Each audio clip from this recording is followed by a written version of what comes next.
And in citrus, in last lecture we studied about characteristics of genus citrus. उसमें हमने देखा कि ovary कैसी होगी, फूल कैसे होंगे, पत्तियां कैसी होंगी, और उसकी मुख्तलिफ जीनसेस सब डिवाइडेड कौन सी हैं, यू सिट्रस और पपीटा। और फिर ये कुछ नाम थे जो मैंने कहा था आपने पढ़ने हैं, इनको याद रखना है। Today we will talk about, बेटा ये अपना माइक्रोफोन ऑफ करें काइंडली, माइक्रोफोन ऑन ना किया करें विदाउट रीजन।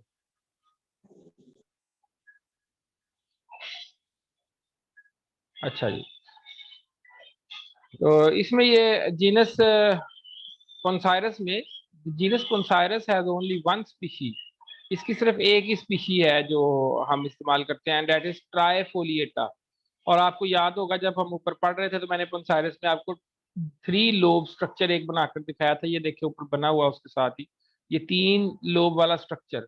तो ट्राइफोलिएटा का मतलब ये है कि उसके अंदर जो पत्ता होगा ना, उसकी 3 वो शक्ल ऐसे होगी, इस तरीके से उसका पत्ता होगा, उसके 3 लोब्स होंगे।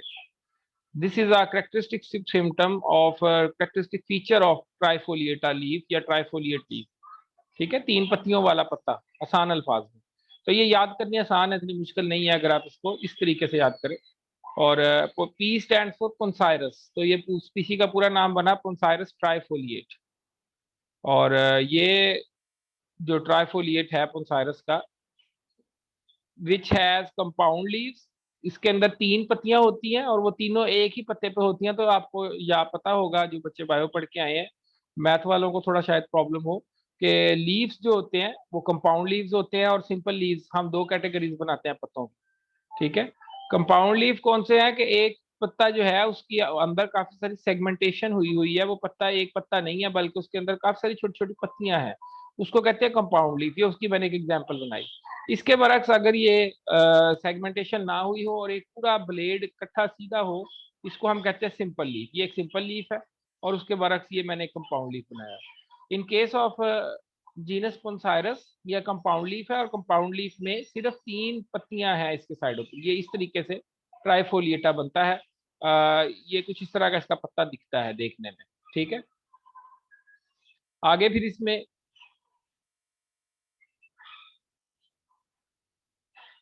3 लीफलेट्स, उसके 3 लीफलेट्स हैं, एंड इट इज डेसिडुअस, और ये डेसिडुअस प्लांट है, ये अपने लीफ शेड करेगा सर्दियों में। द ट्री इज स्मॉल, इसका दरख्त ज्यादा बड़ा नहीं होता, छोटा होता है साइज में, एंड स्पाइनी, और इसके ऊपर कांटे होते हैं। The flowers are sessile, flower sessile है। सिसाइल मीन्स कि इनकी डंडी नहीं है, ये वैसे ही पौधे के साथ लगे हैं। ठीक है, मैं ये भी जरा थोड़ा सा आपको एक्सप्लेन कर दूं सिसाइल का मतलब क्या है। एक तो होता है कि फ्लावर के साथ स्टॉक है और स्टॉक के ऊपर ऐसे फूल लगा हुआ है। एक है कि नहीं, जिस जगह पे शाख है, शाख के ऊपर ऐसे डायरेक्ट ही फूल लग गया और दूसरा फूल इस तरफ लगा हुआ है, फिर इस तरफ एक पत्ता है। This is called sessile flower. Sessile flower होते हैं जिनके साथ डंडी नहीं होती, वो डायरेक्टली अटैच होते हैं मदर प्लांट के साथ। तो ये सिसाइल को भी यहाँ से आपने देख लेते। उसके बाद फिर इसी में आगे मैं ये सारी रेज कर रहा हूँ तस्वीरें। And born on previous year would, और ये बड़ी अहम बात उसने लिखी है कि इसमें जो फूल लगता है ना, वो 1 साल पुरानी शाख पर लगता है। मतलब जो फ्रेश ग्रोथ होती है उस पर फूल नहीं लगता, उसको 1 साल लगता है फूल शाख को मेच्योर होने में। And after that, after 1 year it will bear its flower, वो अपने फ्लावर निकालेगी in the axil of the spines. और ये कहाँ पे लगते हैं, ये कांटों के एक्सल में लगते हैं। तो वो कांटे जो हम पढ़ रहे थे ना कि उसमें कांटे होते हैं, कांटे होते हैं, वो कांटे एक्चुअली उसकी बेहतरी के लिए है। कि मतलब वो फूल जो होंगे वो ऐसे, ये शाख है, इसके ऊपर ये ऐसे कांटा लगा हुआ है, इस कांटे की एक्सल में विदाउट डंडी वो फूल लगा होगा इस जगह पर। दूसरा, इस कांटे के एक्सल में विदाउट डंडी वो फूल लगा होगा, और इस तरीके से ये आगे शाख ऐसे ग्रो करेगी। ठीक है, और उसी तरह फिर आगे इसमें दे ओपन वाइड एंड फ्लैट, ये फूल काफी ज्यादा मोटे खिले हुए होते हैं। ओपन वाइड मतलब तो बहुत ज्यादा इसका फैलाव बहुत खुला होता है बिल्कुल। और इसका कलर कैसा होता है, और क्रीमी वाइट, वाइट कलर के फूल होते हैं। मैं इसकी तस्वीर कोशिश करूंगा नेट से निकाल कर आपको दिखाऊं। The inedible pubescent fruit has 6 to 8 segments, इसके अंदर जो फल होता है उसके अंदर 6 से 8 सेगमेंट होते हैं। ये इनएडेबल मतलब उसको खाया नहीं जा सकता। प्यूबिसेंट फ्रूट प्यूबिसेंट को बेशक आप छोड़ दें, वैसे प्यूबिसेंट उसके ऊपर हेयर होते हैं, उसको याद करना वैसे इतना जरूरी नहीं है, ठीक है। इन एडिबल फ्रूट है 6 to 8 सेगमेंट, इसके अंदर 6 से 8 सेगमेंट होंगे, मतलब इसमें फाड़ियां 6 से 8 होंगी। Is filled with large smooth seeds, और इसके अंदर काफी बड़े बड़े बीज होते हैं और वो स्मूथ होते हैं, मतलब कि देखने में बड़ी वो स्मूथ नजर आएंगे। And is orange yellow eight maturity, और आमतौर पर बीज जब पक जाते हैं तो फिर उनका कलर ऑरेंज या येलो का एक शेड देता है। जबकि किन्नू में आप देखते हैं, जब आप वो किन्नू वगैरह खाते हैं उसमें ऑरेंज या येलो सीड नहीं है, बल्कि लाइट ग्रीन या व्हाइट कलर के सीड्स निकलते हैं। Oncorus is generally used as a rootstock. अब वो उसका यूज बता रहा है कि ये स्पीशी पढ़ाने का आपको मकसद क्या है। वो कह रहा है कि इसमें जो स्पीशी है ना पोन्साइरस में, that is generally used as a rootstock. ये रूट स्टॉक के तौर पे इस्तेमाल होती है कहाँ पर? इन कोल्डर रीजन्स, ठंडे इलाकों में। आपको याद होगा जब हम क्लासेस हमने लेक्चर लिए थे कैंपस में, तो मैंने आपको बताया था कि ये जो डेसिडुअस नेचर ऑफ प्लांट्स है, this deciduous nature of plant is a gift for those plants. ये उनके लिए एक तोहफा है, एक उनके लिए नेमत है अल्लाह की। अगर वो पत्ते नहीं झाड़ेंगे तो सर्दियों में जब बर्फ पड़ेगी तो वो पौधे मर जाएंगे। उसकी वजह मैं आपको बता चुका हूँ क्लास के अंदर, कि वाटर जो है फ्रीज करेगा, एक्सपैंड करेगा और सेल्स को बर्स्ट कर देगा।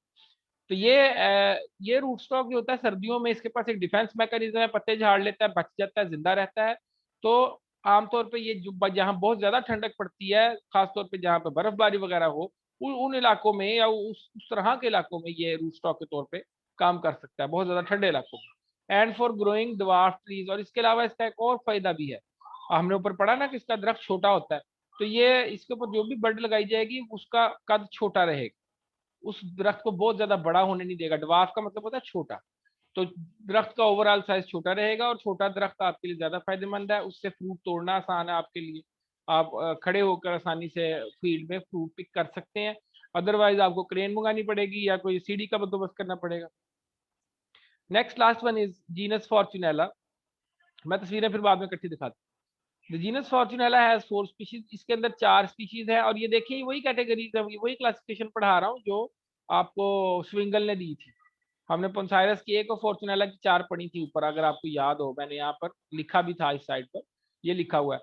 पोन्साइरस he put 16 species citrus, 4 under Fortunella and 1 under Poncirus. ठीक है, तो सिट्रस की 16 नहीं पढ़ाई, लेकिन फॉर्चुनेला की 4 पढ़ा रहा हूँ, और पोन्साइरस की 1 स्पीशी भी बता दी है। तो फॉर्चुनेला हैज 4 स्पीशीज, उसमें सबसे इंपॉर्टेंट वन कौन सी है? That is called Fortunella margarita. ये जरा नाम इसको याद कर लीजिएगा। आप वो एक खाते हैं मार्जरीन, और या वो एक जैम है मार्गरीटा जैम, उसके अंदर आप अक्सर देखते हैं वो बाजार में बिकता है, और उसमें पील होती है सिट्रस की। ठीक है, फॉर्चुनेला एक ऐसा ग्रुप है, जीनस एक ऐसी जीनस है जिसके अंदर जो फ्रूट प्लांट्स होंगे, इनके जो पील होगी ये स्वीट होगी, इसको आप खा सकेंगे, छिलके समेत फ्रूट को कंज्यूम कर सकते हैं। ठीक है, तो इसमें ये एक उसने स्पीशी बताई है मार्गरीटा। ये मार्गरीटा स्पीशी इस्तेमाल होती है जैम जेलीज में, इसमें वो पील डालते हैं, और ये आप इसको खा भी सकते हैं, ये कड़वी नहीं होगी। जबकि किन्नू की जो छाल है वो कड़वी है। अच्छा, फिर इसी तरह ओवल कमक्वाट, इसको कमक्वाट भी बोलते हैं। ये हमारे कैंपस में भी लगा हुआ है लाइब्रेरी के बाहर, छोटा सा फ्रूट होता है, और इसको आप एज सच खा सकते हैं, इसकी स्किन मीठी होती है, चबाई जा सकती है। अच्छा, फिर आगे फॉर्चुनेला जैपोनिका, इसकी दूसरी एग्जांपल है।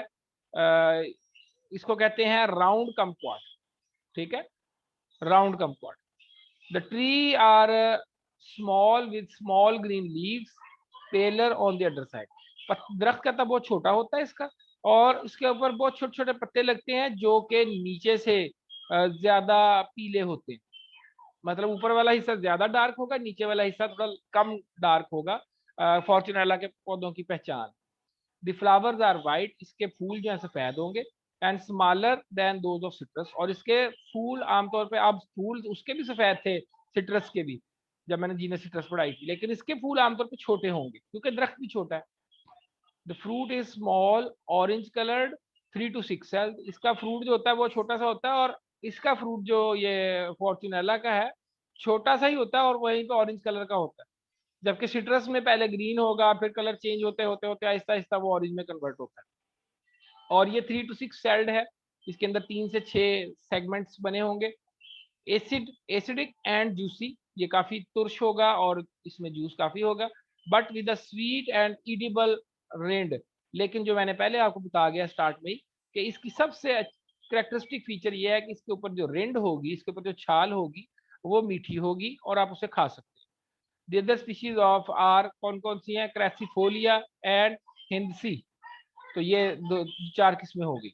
अगर आपको पेपर में सवाल आ जाए कि चार किस्में फॉर्चूनेला की लिखें कौन कौन सी हैं, तो आपने फिर नाम लिखने हैं फॉर्चूनेला मार्गरीटा, फॉर्चूनेला जैपोनिका, फॉर्चूनेला क्रैसिफोलिया एंड फॉर्चूनेला हिंदसी। ठीक है, नाम इतने मुश्किल नहीं है अगर आप इनको थोड़ा सा किसी चीज से तशबीह देकर याद कर लें। जैसे जैपोनिका जापान से है, बेसिकली ये लिटरली भी जापान से ही है। जो जापान ओरिजिन का है उसको जैपोनिका कहा गया। जो हिंदसी हिंद से है उसको हिंदसी कहा गया। ठीक है, क्रैसिफोलिया किसी चीज का क्रॉस हो सकता है या कोई इंटरमीडिएट कैटेगरी हो सकती है। और इस तरह ये कमक्वाट या मार्गरीटा मैंने आपको बताया कि मार्जरीन से आप याद कर सकते हैं। अच्छा, फिर आगे हाइब्रिड स्पीशीज, लास्ट वन, इसके बाद ये हमारा टॉपिक खत्म है और मैं इसकी आपको पिक्स दिखाऊंगा। और मीनवाइल मैं स्टूडेंट्स से रिक्वेस्ट करूंगा कि काइंडली, टाइम खत्म होने वाला है क्लास का, तो आप ये क्लास में जो सीआर है स्क्रीनशॉट ले ले पार्टिसिपेंट्स की और वो ग्रुप में शेयर कर दे। फर्क जो है वो अगर सुन रहा है तो स्क्रीनशॉट ले ले, ग्रुप में शेयर कर दे व्हाट्सएप वाले।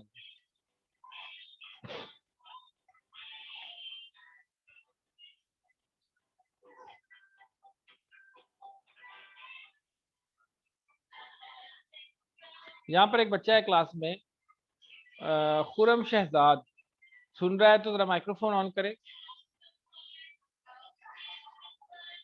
खुरम शहजाद 7752। Yes sir.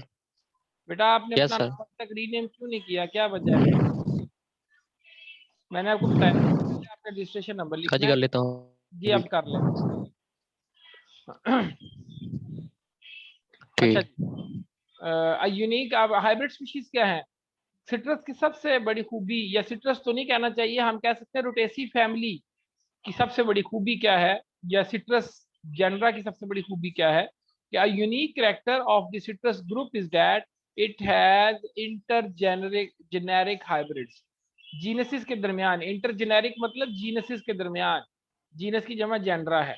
तो इंटर जेनेरिक हाइब्रिड्स मतलब कि ये तीन जीनसिस जो मैंने आपको बताई हैं इनके दरमियान क्रॉस हो सकते हैं।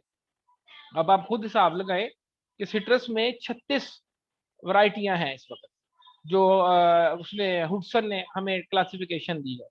36 वैरायटियां सिट्रस की हैं, 4 वैरायटियां हम फॉर्चूनेला की पढ़ के आए हैं और एक वैरायटी पोन्साइरस की पढ़ के आए हैं। All of these are cross compatible, इनके दरमियान क्रॉसेस हो सकते हैं। तो अगर आप इनको जरब दें तो ये काफी बड़ा नंबर बनता है, जो नंबर ऑफ पॉसिबिलिटीज हैं जो इनसे बनाई जा सकती है।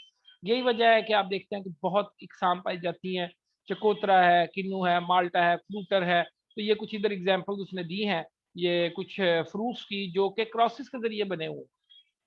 तो ये आपने याद करने हैं, ये ऑब्जेक्टिव पॉइंट ऑफ व्यू से आपसे पूछे जा सकते हैं। मैं कोशिश करूंगा, मैंने अभी आज करना है इसके ऊपर थोड़ा काम, मैं फिर ग्रुप में लगाऊंगा कि ये क्रॉसेस के कॉमन नेम क्या है या इनकी तस्वीर मैं आपके साथ शेयर करूं। तो इंशाल्लाह मैं बाद में दिखाऊंगा। 2 पैनाडोल, ठीक है ना बेटा? तो इसमें अब ये देखें, इधर मैं ये रेस करने लगा हूँ। अच्छा जी, लास्ट चीज जो इसमें पढ़नी है, ये कुछ हाइब्रिड है, ये स्ट्रेंज है। स्ट्रेंज किससे बनता है? पोन्साइरस और स्वीट ऑरेंज से। यहाँ पर बच्चों एक बात और, मेरे ख्याल में आपने पीपीजी का शायद कोर्स पढ़ लिया हो, अगर नहीं पढ़ा तो मैं बता देता हूँ कि जब भी आपने ऐसे क्रॉस लिखना है, इसमें एक यूनिवर्सल रूल है, वो ये कि हमेशा फीमेल प्लांट को, फीमेल प्लांट से मैं सिंबल इस्तेमाल कर रहा हूँ यहाँ पे फीमेल की, फीमेल प्लांट पहले लिखते हैं, मेल प्लांट बाद में लिखते हैं। तो जिस प्लांट से पोलन लिए जाएंगे वो आगे है, और जिस प्लांट के ऊपर वो पोलन छिड़काए गए और उसकी ओवरी से वो फल बना, उसको फीमेल प्लांट बोलेंगे। तो इसमें अगर देखा जाए तो ये पोन्साइरस और स्वीट ऑरेंज जो है, इसमें पोन्साइरस फीमेल थी पौधा, और स्वीट ऑरेंज के पोलन इस्तेमाल किए गए। इस तरह सिट रेंज क्वाट है, देखें इसके अंदर नाम ही कैसा है, और ये आपको याद करने भी आसान है अगर आप इस पर थोड़ा सा गौर करें।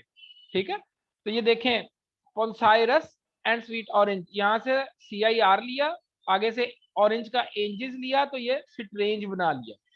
सिट रेंज क्वाट के अंदर स्ट्रेंज का स्ट्रेंज ले लिया। आगे फॉर्चूनेला की आपको एग्जांपल देखें, जितनी भी पढ़ाई है उसमें क्वार्ट आता है, ओवल कम क्वार्ट और ये राउंड कम क्वार्ट, तो उसने वहां से क्वार्ट लिया और उसने कहा ये स्ट्रेंज क्वार्ट है। ठीक है ना, क्रॉस को उसका नाम देना भी आसान है। टेंजिलो, कुछ एग्जांपल्स होंगी जो बिल्कुल नहीं मिलती, जैसे ये है टेंजिलो, ये मैंड्रिन और ग्रेपफ्रूट का क्रॉस है, ये हम बाद में इसकी तफसीर देखेंगे। लाइम क्वार्ट वैसे ही है जैसे मैं पहले बता के आया, लाइम क्रॉस विद फॉर्चूनेला, आसान है नाम याद करना। सिट्रूमेलोस किस चीज का क्रॉस है, ये पोन्साइरस और ग्रेपफ्रूट का है। ठीक है, और आखिरी है सिट्रेंड्रिन्स, दैट इज पोन्साइरस एंड मैंड्रिन्स।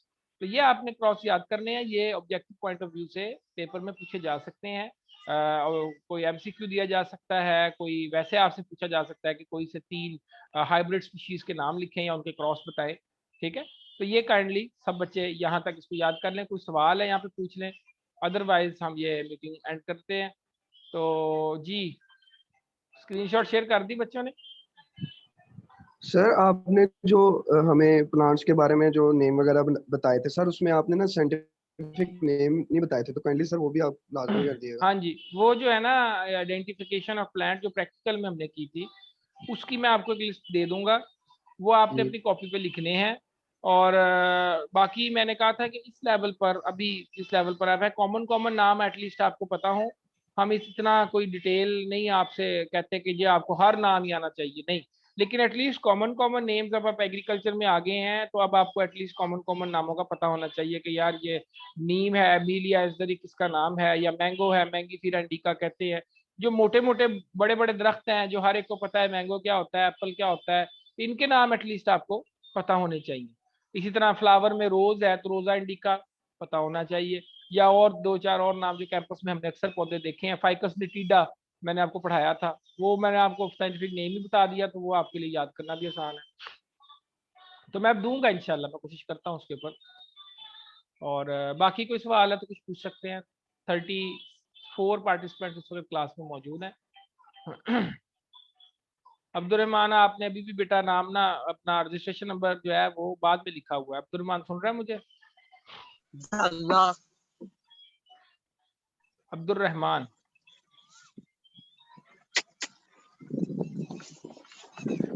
अब्दुलरहमान मुझे सुन रहा है? फरहान आमिर क्यों माइक्रोफोन ऑन करके बैठा है? ये देख लें, ऐसे केसेस आते हैं क्लास में कि बच्चे सुनते ही नहीं है, जो उनको मर्जी कहते रहे। तो ऐसे बच्चों को फिर मैं आमतौर पर क्लास से निकाल देता हूँ, मैंने इसकी हाजिरी नहीं लगानी जो बच्चे नॉन सीरियस या बिहेव नहीं करते क्लास में। अब्दुलरहमान अगर क्लास में सुन रहा है तो मुझे माइक्रोफोन ऑन करके मुझसे बात करे। चलो ठीक है, अब्दुलरहमान को बता दीजिएगा इसकी हाजिरी नहीं लगेगी। और इसी तरह ये देखें, हर क्लास में मुझे हर बार ये पार्टिसिपेंट लिस्ट निकालनी पड़ती है, दिखानी पड़ती है। आप खुद ही समझदार हैं, आप इस तरीके से आइंदा से नाम अपने रीनेम कर ले। मैंने एक वीडियो आपको लिंक भेजा था, वो इसलिए भेजा था कि उसमें मैंने ये करने का तरीका बताया हुआ है कि आप कैसे जूम की सेटिंग में जाके अपना नाम रीनेम कर सकते हैं। फर्स्ट नेम में अपना रजिस्ट्रेशन नंबर लिखें, लास्ट नेम में अपना नाम लिखें, वो खुद ही आपके लिए सारा कुछ ये कर देता है, आपके नामों को भी अरेंज कर देता है, हर चीज ठीक कर देता है। तो ठीक है जी, हम यहाँ पे क्लास खत्म करते हैं।